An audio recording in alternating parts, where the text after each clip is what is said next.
रही है, तो मैं इन सबको बताना चाहती हूँ कि ये बहुत व्यवस्थित प्रोग्राम है। ऐसे इतनी भीड़ में इतना व्यवस्थित प्रोग्राम हमने कहीं नहीं देखा। ये आप सबकी मेहनत है और दूसरा ये प्यार है। मेरे वालिद साहब, मेरे वालिद मरहूम चौधरी मुनव्वर हसन क्षेत्र में, इस क्षेत्र के जनप्रतिनिधि रह चुके हैं। उनका बेहद लगाव इस क्षेत्र से था, आप सबसे था और अपने जिंदगी का बहुत अहम लम्हा उन्होंने आप सबके बीच बिताया।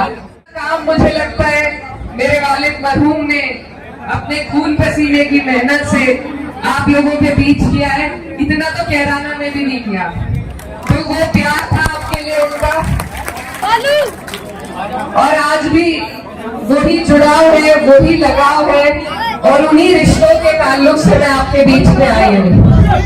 भले ही ये हमारा क्षेत्र ना लगता हो, लेकिन जो प्यार आप लोगों का हमेशा हमारे लिए बना रहता है, दुआओं के रूप में हो चाहे या समर्थन देने के रूप में हो, सबकी रिश्तेदारियां हैं इधर से उधर। और मुझे बहुत अच्छी तरीके से मालूम है कि मेरे चुनाव में भी आप सबने नगर पे की, उससे दुगनी मेहनत आपने कैराना के लिए की है। तो आप सबका बहुत बहुत शुक्रिया।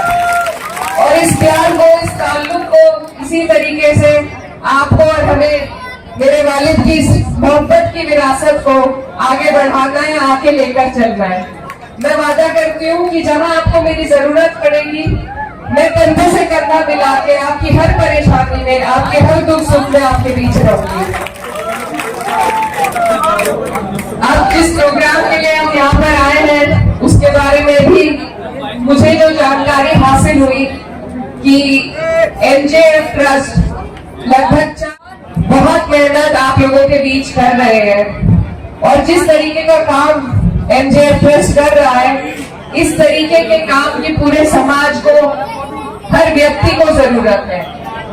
जो मेरी जानकारी से मुझे हासिल हुई है बात, तो काउंसलिंग के लिए यहाँ पर इन्होंने प्रावधान बनाया है, एक लाइब्रेरी खोली है, स्कॉलरशिप देने का बच्चों को काम कर रहे हैं और कई लगभग 20 से 22 नौकरियां विदेश में और देश में भी दिलाने का बच्चों को काम किया है।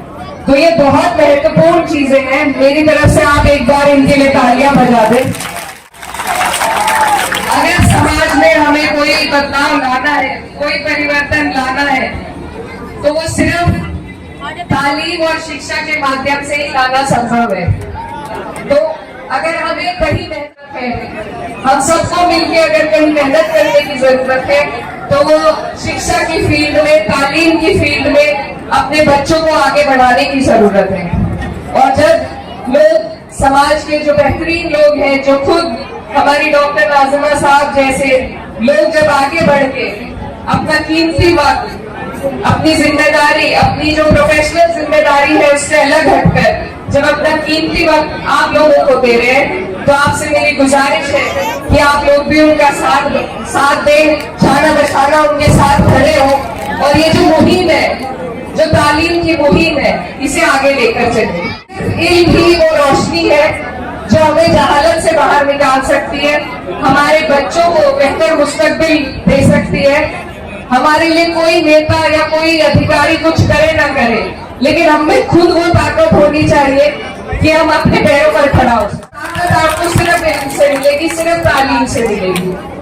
मैं आपको अपनी भी कुछ बात बताना चाहती हूँ कि जब मेरे परिवार पर इतनी बड़ी मुसीबत आई और घर पर ना मेरी वालिदा थी, ना मेरे भाई थे, मैं अकेली थी।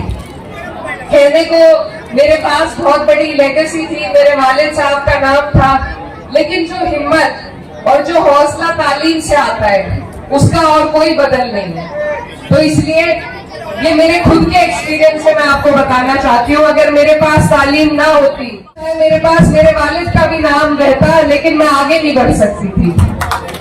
तो इसलिए मैं यही आप सबसे कहना चाहती हूँ कि समाज में हमें किसी भी क्षेत्र में अगर तरक्की करनी है, आगे बढ़ना है, तो उसका रास्ता सिर्फ और सिर्फ तालीम से है। किसी की तरफ देखने की जरूरत नहीं कि कोई आपकी मदद करेगा या नहीं करेगा, कोई आपकी आवाज उठाएगा या नहीं उठाएगा। अगर आप खुद में वो ताकत, इल्म के जरिए से पैदा कर ले तो आपको किसी की तरफ देखने की जरूरत नहीं पड़े। तो आप सबसे मेरी यही दरखास्त है कि दीनी तालीम के साथ साथ अगर हम दुनियावी तालीम पर भी ध्यान दें, क्योंकि जब हमारे बच्चे आगे बढ़ेंगे, अधिकारी बनेंगे, नेता बनेंगे, अपने कौम के लिए कुछ कर सकेंगे, तभी आप अपने अधिकारों की भी बात कर सकते हैं और तभी आप आगे बढ़ सकते हैं, अपनी हर लड़ाई लड़ सकते हैं। आज समाज में हम ये तक नहीं जानते कि हमारे अधिकार क्या क्या है, हमें दबाया जाता है, कुचला जाता है, ये सिर्फ इसी वजह से कि हमें मालूम ही नहीं है कि हमारे पास